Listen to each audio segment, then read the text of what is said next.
Let's take a look at the last of Aristotle's intellectual virtues, the intellectual excellence of craft knowledge. Craft knowledge is the English translation of the Greek techne, from which we get technology and technique and things like that. So you can think of it as the intellectual excellence of being able to do skilled craftsmanship or skilled labor. We are interested in this because we are interested in the place of economic production in the best human life. So, way back with utilitarianism, we saw some stuff about economic growth and the division of labor and the role of prices and money in all of that. And the way in which your pursuit of your own profit might benefit other people indirectly. But now we're going to look at it from a couple of different points of view. So we've got Aristotle's point of view. He has views about making wealth and about buying and selling in the place of money in our life, which is not quite conventional to us. So we're going to look at those, and we're going to look at part of a text by a Puritan writer, Charles Perkins, who gave a really good example of what we nowadays call the Protestant work ethic, which is like a really foundational part of American culture. And then we're going to look at Karl Marx, who has a view that's Aristotelian in a lot of ways, except that where Aristotle privileges science, Marx privileges vocation. He privileges earning a living. And we in the contemporary United States kind of take a Perkins-Marx kind of view about how central earning a living should be in our lives. And it seems that we've lost something that Aristotle emphasized, which is the place of contemplation in the best life.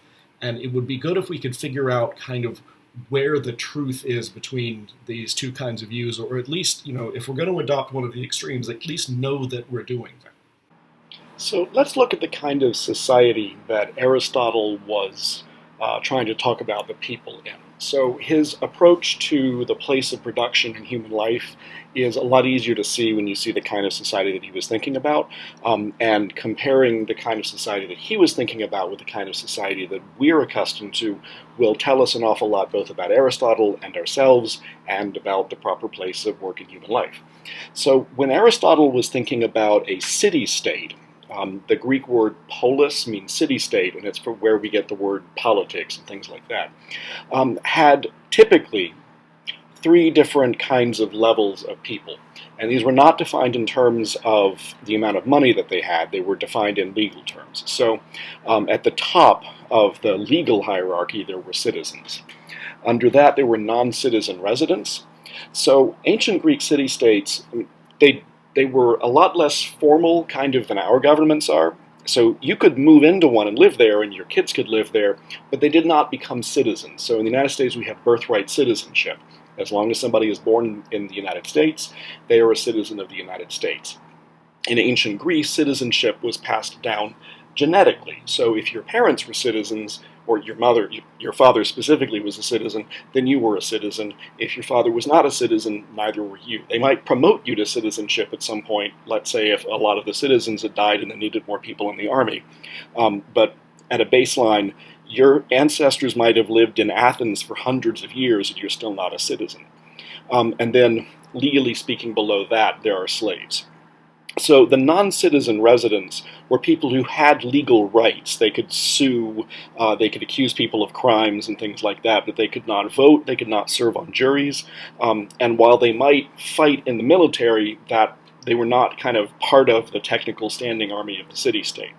Slaves, on the other hand, had, at a baseline, no legal rights. Different city-states were very different, but a person who was enslaved was a person who was enslaved. Now, looking just up at the citizens, those are the people that Aristotle would have broken up into different classes. And this is where they get their money from, this is what kind of defines them as members of their classes, and this is what they should do with the money that they have. So rich people got their money from having lots of slaves and large plantations or mines or something like that. What defined you as a member of the upper class was actually your ability to arm yourself in battle. So the citizenry and the army for an ancient Greek city-state were basically the same thing, but you had to pay to equip yourself. So even though it was a standard army, you were not issued equipment by the city. So if you were rich enough to afford chariots or something like that, horses, heavy armor and things, then you counted as rich. Now, we've seen Aristotle's ideas about the money-related virtues. A rich person is a person who has enough money that he can afford not only his own well-being, but also the well-being of other people. And so the appropriate money virtue for a rich person is magnificence. If you were in the middle class, you might have a smaller number of slaves working on a smaller farm or something like that. You might engage in commerce. You probably would not have a trade or something like that. In terms of the technical class structure, you were the sort of person who could afford heavy arms and equipment, so, swords and some kind of armor. And because you had enough money to live comfortably, the money virtue for you is liberality, right? Be certain that you're spending your money in such a way that is conducive to your long-term happiness and well-interest, but you don't have an awful lot of extra money left over for necessarily benefiting an awful lot of other people. Poor citizens, on the other hand, had to actually work for a living. So they might be involved in craftsmanship, they might be artisans or skilled laborers, they might be engaged in commerce, so they might be, small traders or something like that. In terms of battle, they could go in with a spear and, leather helmet or something maybe like that. And they had no money virtue. Aristotle considered that if you were poor, you probably were never going to have the resources to genuinely live well. So if there's nothing that you can do to make yourself live well, to let yourself achieve intellectual excellence, then you can't really have any character traits conducive to achieving intellectual excellence. So if you don't have enough money, all of this stuff about the virtues, a lot of it only kind of applies to you, and specifically the money virtues don't particularly. All right, below that, the non-citizen residents, as a general rule, did not get their wealth from the ownership of slaves and land in the area of the city. So they were skilled craftsmen and artisans, or they were merchants. They would engage in commerce. Aristotle thought that if you were not a citizen, you kind of were going to have a hell of a time achieving intellectual excellence, because you had to actually work for a living. You would have to put in most of your time on, future-oriented tasks like building things and selling things, so you probably were not going to have the time left over for intellectual excellence. Non-citizen residents could be rich or in the middle or poor. You could have a non-citizen resident who was the richest person living in the city because of their amazing mercantile empire or something like this. So the non-citizen residents were not defined as poorer than the citizens. They just didn't have the same legal rights as citizens. So you can think of it as a kind of second-class citizenship. That's the way that we kind of put it when we have had that in the United States. And then finally, at the bottom, there are slaves. As a general rule, slaves performed unskilled labor, so they didn't have too much in the way of skills. They were doing kind of, as we call it now, grunt work. Some slaves, of course, would engage in craftsmanship, so there were some skilled laborers among the slaves. And as a general rule, you were not born into slavery. So remember that Aristotle thought that there were slaves by convention, people who had simply been kidnapped and pressed into slavery, but they were perfectly capable of living lives on their own. They should have been citizens or at least non-citizen residents of some place or other. He also thought that there were natural slaves, which is people who are intellectually unfit to live excellent human lives, and they are best off being sort of exploited by some kind of a slave owner. But the custom in ancient Greece was in general that the children of slaves were not necessarily slaves. So you would have basically some so-called soldiers from your city-state would run around kidnapping people and pressing them into slavery. And Aristotle actually describes this as a kind of hunting. He does not seem to understand what a nightmare he is describing.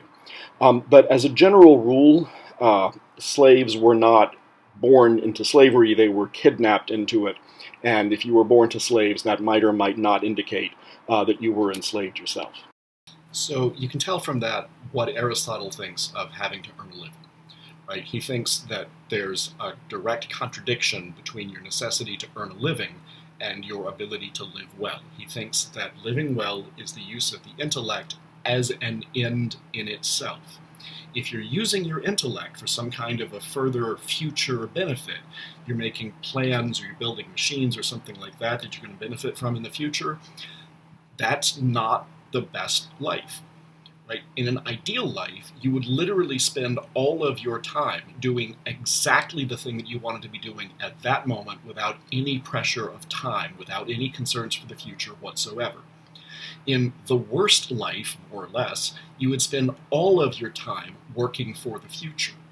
Right? So Aristotle thinks there's a direct contradiction between those two, and he seems to have a point. All right, so that's kind of one of the context bits or one of the ingredients that we need to understand what Aristotle thinks is going on with craft knowledge. Here's another ingredient, and this is going to be an analogy, and this is going to be, frankly, like science fiction level analogy. Aristotle was actually a gifted biologist. He was one of the small number of people at the time who had actually cut open organisms to figure out how they worked inside. Unfortunately, he also did not know where babies came from. So the gene is, the idea of a gene as a particular little unit of information or something like that. He didn't have that, but he did have the idea of genetic information. He thought that there was the human form, and it was passed on from parents to children, and that's what it is that makes a child into a person. Right? He thinks that all living things are substances. A substance is matter with a form. So, in order to get the next generation of members of your species, you take some matter and then you put the form of your species into it. And Aristotle thought that all of the genetic information that makes you human came from your father. And the reason for that is that he didn't have the idea that the form of something could be a chain of little bits of information, and that chain could be taken into parts and recombined. Right? I mean, the idea of a double helix or something like that would never have crossed his mind. So he didn't think that the genetic information of a person was contributed by both parents. Here's how he thought things worked. He thought that the two different parents made very different contributions to their offspring. He thought that females of whatever the species is, they sort of cooked up this goop in their uteruses, and it was the right kind of goop to turn into a person, right? And it took about a month to cook it up, and if it didn't get turned into a baby, then it was overcooked, and you had to throw it out, right? So in its own way, this is a charming little explanation of menstruation and fertility. But he thought that intrauterine matter was basically just the perfect food for a person, right? So when you eat, what you eat turns into your flesh, right? And he figured essentially what happens is that the form of a person is embedded in semen. And when that gets into the intrauterine matter, it effectively eats it and then turns it into its own body. So only the semen, only the father's contribution to the offspring has genetic information in it, right? So in just the same way that when I eat meat, it was not human meat, it's just something that can turn into human meat if I eat it and turn it into myself. Likewise, the goop in a uterus is not human in any sense. It's just like beef, but for a single-celled baby. All right, so what we've got here is the two parents. We've got the father contributing the form in semen, and we've got the mother contributing intrauterine matter in the form of that which passes out in menstruation. And if the form is introduced into the matter, then you get a baby. If it doesn't, then you have a menstrual cycle. He also thought that if the intrauterine matter was not kind of cooked up just right, it might or might not be perfectly ideal sort of semen food. So if it wasn't quite hot enough, you were going to get a defective person, almost a person, but not quite. And such a person is known as a woman, which is just an absolutely asinine idea. I mean, he's suggesting that human reproduction requires that it fail half the time, right? That we need half of the members of our species to be mutated freaks, and that is not how biology works. And he had all of the resources necessary to realize that, so he has no justification whatsoever for having screwed this up. And also, of course, we know that people resemble their mothers as much as they do their fathers. And he, at some places in his biological works, he comes across examples like that, and he says, nah, it didn't really happen, which is just really bizarre and very bad scientific practice. But anyway, so he's got this picture of how reproduction happens, where a father is something that already has the human form, and then it uses semen to transmit that form into some other stuff, and then that turns into another person who will then use semen to introduce the form into some other intrauterine matter, making another, and so forth. So there is a cycle. All right, so let's think about craftspeople. In order to be an artisan or a carpenter or a plumber or anything like that, you have to be able to introduce the plan of what it is that you're making into some raw material. Right, so let's say that you're a carpenter. What you do is you start out with a whole bunch of lumber and nails and things like that, and then you know the plan of the house that you want to build, and so you arrange that matter into the right form for being a house. Right? And in order to do that, you have to know what houses are, and the information about what houses are and how they get put together has to actually sort of flow into your hands so that you move everything into the right place so that you pound the nails in the right way and stuff. All right, so Aristotle is going to think of this as kind of like reproduction. So we're going to ask, who's in charge when someone is building a house? Right? Is it the carpenter or the house? Right? So think about the physical motions that are natural to human beings. Right? So there's forms of athleticism that are graceful, right? Dance, yoga, sex, right? Talking.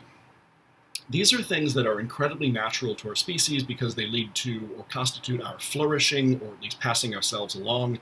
They exhibit motions that are designed around our bodies. But carpentry is not designed around your body. Carpentry is designed around the house, right? That's why it is that you can get repetitive stress injuries from carpentry, but not like necessarily yoga, right? When you're building something, your body is moving in accordance with the needs of the thing that you're building, not as an expression of your own nature. Right? Carpentry is not dance. It's not there to show the elegance and grace and power and beauty of the human body. It's there to use up all of that elegance and grace so that you get a house out. So who is in charge? All right, and that's certainly a vivid question for us nowadays. Try to turn off your computer and see which one of you was actually in charge. Right? Human beings cannot survive without technology. Our most basic technology, fire, it has adjusted our bodies, right? We had some ancestors and they started using fire, and because they were eating a whole bunch of cooked food, their descendants got weaker in certain ways, and so now we're standing upright with lower back pain. We don't have fur to keep ourselves warm, and we can't eat things from nature. We have to cook things, right? Without technology, human beings don't exist. Right? So try to get rid of technology and see whether it's you or technology that is in charge of the other one. But Aristotle is thinking about this, strictly with a craftsman. So here's how he thinks making stuff goes. In order to have the idea of the thing that you're going to build, you have to have already seen that kind of thing. You want to build a house, that's an artifact. Bear in mind, artifact just means thing made by somebody. It doesn't have to be ancient. Right? This object here, for instance, is an artifact because people made it. All right, so you've got the artifact, and then an artisan sees that. And from that, he learns what that thing is supposed to be. He gets the plan for that kind of an artifact. Meanwhile, Mother Nature is providing some raw materials. And what the artisan does is introduce the plan for that kind of artifact into those raw materials. And then you get the artifact out. And then the next generation of carpenters can see houses, figure out how they work, and then they can transmit that form into some more lumber in the future. Now, if you look at those two diagrams next to one another, you're going to find out something weird, which is that the artifact is in charge, right? The artifact is to the father, right? And the seaman is to the artisan. So Aristotle's view is that craftspeople, skilled laborers, are people who subordinate their intellect to tools, right? Houses, other kind of equipment. Right? So what they do is they look around and they realize that they have needs for survival. But they don't have too much in the way of instincts to help them out with that, and they're incredibly delicate. So they put their intellects to use. But they don't put their intellects to use for fun or for joy or for an expression of the power of the intellect to contemplate the universe. Rather, what they do is they try to figure out how to solve the problems of survival. They need to do with their intellect what other animals have instincts to do. And so they have seen some artifacts, and they figure out how to make those, and then they subordinate themselves, body and soul, to the things that they're making. So, for an analogy, artisans are artifact seamen, which is a weird way of looking at things. But then bear in mind, you really are not in charge relative to your technology. If we got rid of our technology, we could not exist anymore, right? We're as subordinate to it as it is to us. We exist in a symbiotic relationship, right? So that is a weird kind of an approach, but it explains why it is that Aristotle thinks that artisanship is kind of low down in the hierarchy of how well your life is supposed to go. He agrees artisanship is an expression of your humanity, but it's a subordinate expression, right? What you've done is taken your most extraordinary human ability and you've degraded it by making it subordinate not to, like, the universe as a whole. You haven't elevated yourself to the perspective of being essentially God, knowing how the world works. What you have done instead is look at some plumbing and let the plumbing direct how you operate. So it's sort of a semi-human solution to a subhuman problem. All right, that sounds crazy, but you can't get rid of your technology. And nowadays, especially, there are some serious kind of concerns about us sort of losing our humanity in favor of technology. And most of y'all are too young to remember a pre-internet age. But once upon a time, the idea of everybody plugging themselves into a gigantic silicon network was considered to be an intrusion, right? We have whole science fiction TV shows and movies about not getting onto the internet, right? People were describing the internet before it existed and saying this would be the thing most destructive to our humanity and our individuality. And now we're very pleased to be on it like all the time, right? An enormous amount of what we do nowadays is respond to little signals from machines. Right? You're continually spending your time stroking a little piece of glass in the hopes that it will make the right little lights light up. And when it makes certain lights light up, you get a little hit of endorphins, and then that makes you stroke your glass a little bit more, right, as a phone. So Aristotle has a point about the subordination of people to our machines. So here's one of the best examples of this kind of contrast in science fiction. So this is a scene from the last episode of the third season of Star Trek: The Next Generation. Captain Jean-Luc Picard of the USS Enterprise D has been kidnapped by the Borg. You've probably heard at least some of this before, but here's what it looked like back in the 80s. Captain Jean-Luc Picard, you lead the strongest ship of the Federation fleet. You speak for your people. I have nothing to say to you, and I will resist you with my last ounce of strength. Strength is irrelevant. Resistance is futile. We wish to improve ourselves. We will add your biological and technological distinctiveness to our own. Your culture will adapt to service ours. Impossible.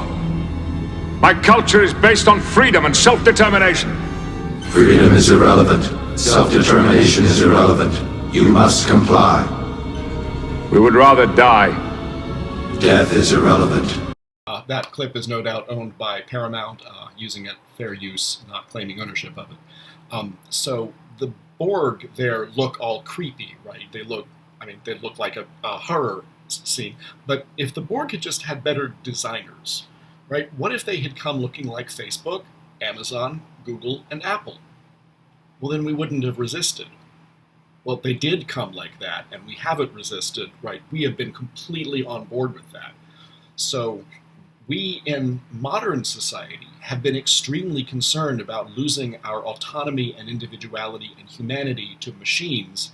Aristotle already had that concern 2,500 years ago. So let's come at this whole earning a living thing from a slightly different point of view. As a general rule, unless you are in an extremely small social circumstance or you're just alone, you don't make stuff with craft knowledge and then directly consume it all yourself. Mostly what you do is you provide some sort of good or service in trade for other things. So let's think a little bit about those contexts. Aristotle wants to say that craft knowledge is sort of subordinates humanity in one way, but trade and commerce does, he thinks, in another way. There's 4 different kind of levels of society that a person can be in where production, distribution, exchange, and consumption happen. So the bottom of these is the non-social context of being an individual out in nature. This is an unnatural situation for a human being to be in. We are intrinsically social beings. You need at least like 12 years of training to be human before you have even the remotest capacity to survive on your own in the wilderness. And even so, you almost certainly are going to need tools or something like that that you were given by other people. So a non-cultured, non-social human being basically can't exist. On the other hand, if you are producing and consuming as an individual person in nature, there's a certain kind of naturalness and directness to what you're doing. The natural way, for instance, to get fish is to get fish directly from nature. You go fishing, you collect a fish, and then you eat them. So as an individual out in nature alone, you are in an unnatural situation for a human being to be in, but your processes of production, of collecting things from nature, of cooking things, making your own shelter, things like that, those are direct and very natural ways of getting the things that you need from nature. A higher and more natural level is the family. Families are natural in the sense that they are spontaneous. That is, we are born into families, and the sex drive drives us to create more families. So just at a sort of an animal level, families make sense for human beings.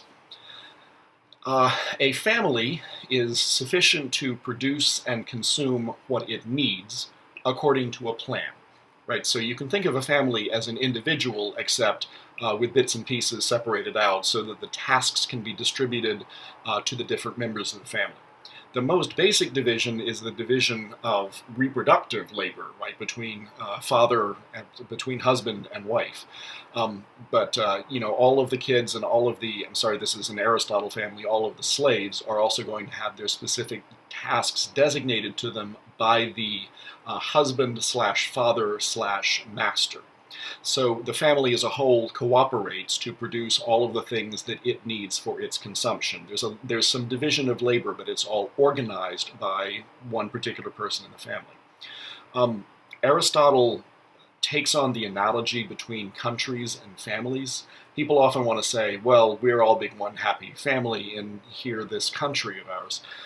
Aristotle thinks that a family is a guy who is a husband, father, and master. And he is husband to a wife, father to some children, and master to some slaves.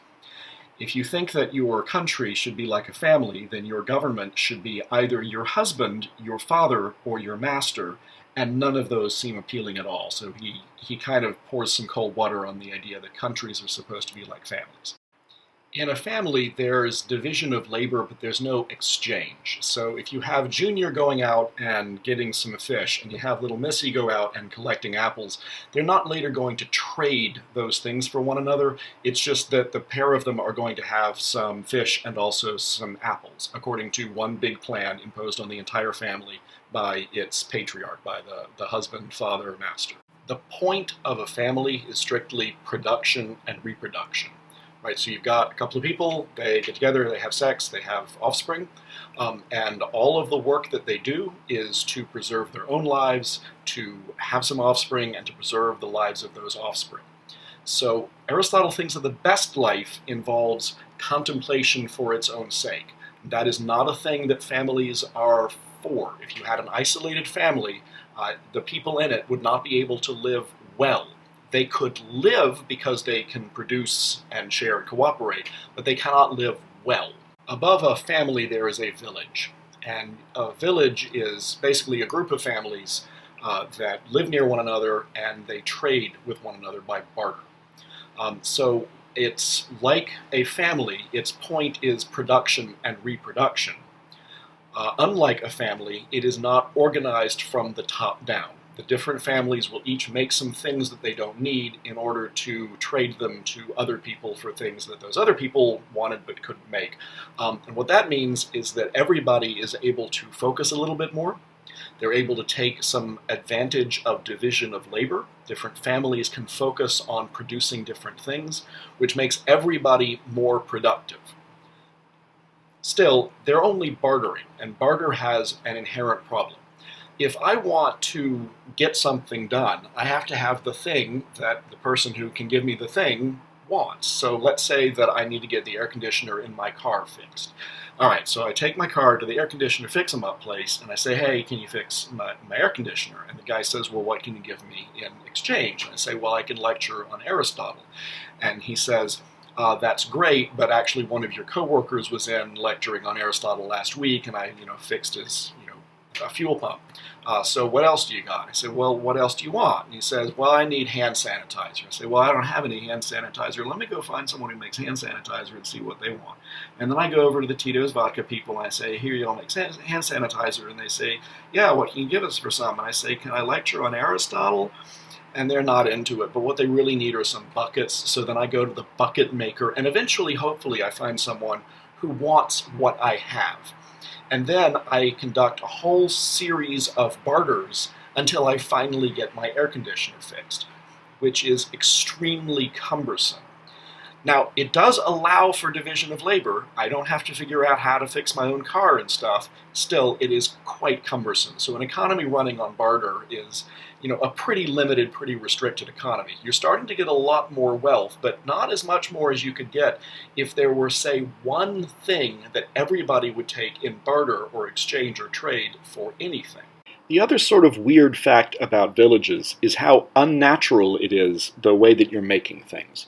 Right, so I want some fish, but my family specializes in apples. We've got an apple orchard, and we collect way more apples than we could possibly eat. And then we take our surplus apples around to all the other families in the village and say, we'll give you a bunch of apples in return for a bunch of stuff that you have made too much of. So I take my apples over to the people who collect fish, and then I give them some apples in return for fish, which is a really weird way of getting fish. Right, so someone comes along, finds me in my apple orchard picking apples and says, hey, what are you going to do with them later on? And I say, well, I'm going to turn them into fish and I'm going to eat them. There's almost literally a kind of magic involved, where I put a ladder up an apple tree and then I go up it, and through a complicated process, I end up being able to eat fish. This is not a natural way of getting fish. Not for nothing, the ancient Greek god of magic and the ancient Greek god of trade and commerce were the same thing. It was Hermes. So, at the point that you've introduced barter, you are now producing things in a kind of a weird and unnatural way. Going up a tree is an unnatural way of getting a fish. You can solve this problem with barter if you just had this one thing that everybody would take and trade for anything, and that's money. Money is the thing that anybody will trade anything for because they know that anybody else will trade whatever it is that they have in return for it. So money is the generic trade good, and Aristotle figures that when your village gets big enough, eventually there will come to be some sort of standard goods that everybody will take and trade for anything. And eventually this will develop up to proper money, where someone is minting things, they're coining things, they're printing a weight and a purity and stuff like that on some coins, and there will be some sort of a central bank or something like that where currency is going to be stored physically. At the time, in ancient Greece, that was actually temples. But what you've got at that point is the creation of a new social class that has the job of making and protecting money. They don't actually do anything productive. They've got this other kind of a task. All right, when you've got money in the picture, that makes it possible for you to produce and consume things with much greater diversity and also much greater unnaturalness. Anybody can make anything and sell it to anyone, and there's money always in the mix, so people don't have to drive around looking for someone to trade something to so they can trade something else to somebody else until they eventually get the thing that they want. So it's incredibly much more efficient. So cities are vastly wealthier than villages. However, with a village, let's say that I'm collecting up my apples and then I trade some of my apples to someone for their fish. Well, I collected the apples and I eat fish, which is a little bit unnatural, but at least there's only one change of hands. Right? There's no one between the producer and the consumer. The producers of the two things are the consumers of the other things. But when you've got money in the interim, I pick up a whole bunch of apples and then I sell them for money, and then I use the money to go buy fish, which is even more unnatural, because it was weird to go up a tree to get fish, but it's even weirder to go up a tree to get gold, which I will then turn into fish. That is even more unnatural. But Aristotle figures that's only a little bit more unnatural, and as long as that's all you're doing with your money, you're just using it as a barter good, it's not really a problem. What gets weird, though, is when somebody buys something just so that they can sell it later on. Right, so I get a whole bunch of apples, and then somebody buys all of my surplus apples, takes them to someplace else, and sells them for more money. At that point, where you have retail sale, you've got this whole person in the middle who doesn't produce anything and also doesn't consume anything. All they do is move stuff around, and Aristotle figures that that might be necessary for an economy, but it is extremely unnatural. It doesn't seem like it's either a natural form of production or the use of the intellect as an end in itself. So he kind of doesn't know exactly what to do with retail sale, with commerce.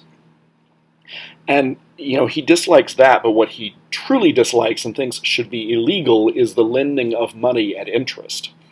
Right? And so we saw all the way back with Benjamin Franklin and Adam Smith about the tremendous significance of being able to lend money at interest.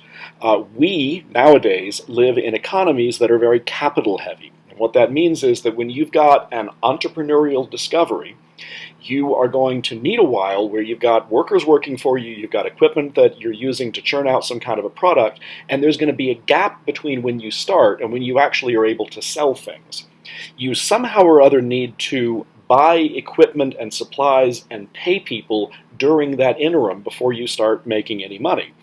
That's only possible because somebody else has some spare money that they will then lend you for a while, and they're only going to do that because they're going to get more money back in the end. Otherwise, they would just spend it immediately. So, as we see in a modern economy, lending money at interest is vital for economic growth. Aristotle thought that it was just magic. That you would have a person and they would take their money and they would give it to other people in return for more money in the future, and where does it come from? And Aristotle did not understand where it came from. We have a better understanding of that than he did. We live in the modern industrial age, and we have Benjamin Franklin and Adam Smith in the background to help us understand that kind of a thing. When it comes to retail trade, where I buy something so that I can sell it somewhere else, Aristotle really had no business not understanding that. He lived in one of the great port cities of the world at the time. Everyone was constantly buying, selling, trading things in ships and so forth. His own personal well-being relied on that kind of mercantile exchange. And he really should have loved it because it combines his two favorite things. It's intellectual. Right? I'm buying all these extra apples because I know that somewhere else there's not enough apples. And so I can buy them at a low price where there's a lot of apples, and I can sell them at a higher price where there's not as many apples. So this is intellectual. There's nothing sensual about understanding supply and demand and things like that. But it also moderates things. Aristotle is obsessed with being in the middle, with moderating things. He's got the idea of the golden mean and all that kind of stuff. Well, if I am buying apples where there are too many of them and taking them to where there are too few of them, I am exactly moderating the situation. When I leave, there's the right number of apples at the place that I bought some apples at, and when I get to the other end, now there's the right number of apples there. Aristotle should have absolutely loved this. But he was really sort of dedicated to the class structure of his society, and so he was not able to see it, which is really unfortunate. When you have someone who is lending money and interest, and to a lesser degree when you have someone who is engaged in retail sale, Aristotle figures that the exclusive point of money is to get rid of it. And here we have people who have some money and they're trying to get more of it, and he does not understand quite what's going on with that. And he figures, look, this is not a use of the intellect as an end in itself. So it isn't natural in that way. It's not like science or athletics or something. But it isn't even the right use of money. I mean, money is a human tool that is intended to be gotten rid of in return for other things that are actually useful. So if you're going around trying to get more money just so that you can use it to get yet more money, what you're doing is not in any way natural to a human being. It is not an expression of your essence as an intellectual being, and it isn't even an expression of your right relationship to money. So why is it that people would do these strange things? Now, remember, Aristotle figures that an artisan is subordinate to the artifact. Right? The needs of the house, not the nature of the carpenter, determines how the carpenter is moving her arms so that she ends up getting a house built. Aristotle figures that something similar is going on with hoards of wealth. You can think of a hoard of wealth as almost kind of a living thing, and the particular units of currency in it are the matter or the flesh or the raw material of the living thing, and the way that it's lent and all of the contractual obligations and interest rates and stuff like that, that is the form. That's sort of the genetics of the pile of money. And what the investor does is act functionally as the mouth of his money. Right? So there's this pile of money, and it gets itself enlarged by way of manipulating a person into doing this most bizarre, like zombie-like acquisition of money. The money is in charge, not the person. And you'll note that nowadays we have concerns with technology sort of overtaking our lives. We also have concerns about megacorporations taking over our lives. So again, Aristotle was pressing on an issue that is contemporary to us 2,500 years ago. All right, but let's look at the upside of a city. Because cities are so incredibly wealthy, because they've got all of these people doing these really unnatural, degrading things, they can have a leisure class. They can have a class of people who don't have to work on producing things. They can have a class of people who get their living from slaves or other kinds of social dominance. And those are the people who have the leisure and resources to engage in intellectual excellence as an end in itself. So Aristotle figures that life is short, and we're animals, we have animal needs, and we come up with intellectual ways of solving our animal problems, and those are craft knowledge and mercantile exchange and things like that, but those are kind of degrading. You don't want to have to do those. You want to be able to do science and things like that. So how is it that you manage to produce what you need for life and also have the time and resources and leisure to engage in pure science?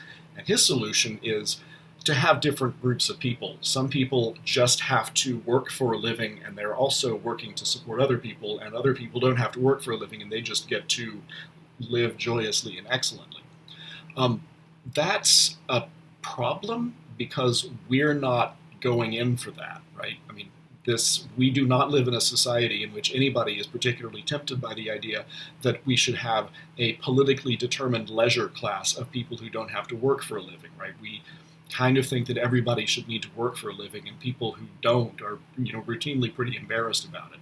So to whatever degree Aristotle is right about all of the use of the intellect as an end in itself and science turning into God, to whatever degree he's right about that, what we need to do is to come up with some way of managing to do that while also working for a living. And that's not an easy problem to solve. You could think that's one of the basic defining problems of American society, and we're nowhere near solving it. The other kind of reason to be aware of this is that it helps you to interpret some other aspects of American society. So you remember the citizens, non-citizen residents, and slaves?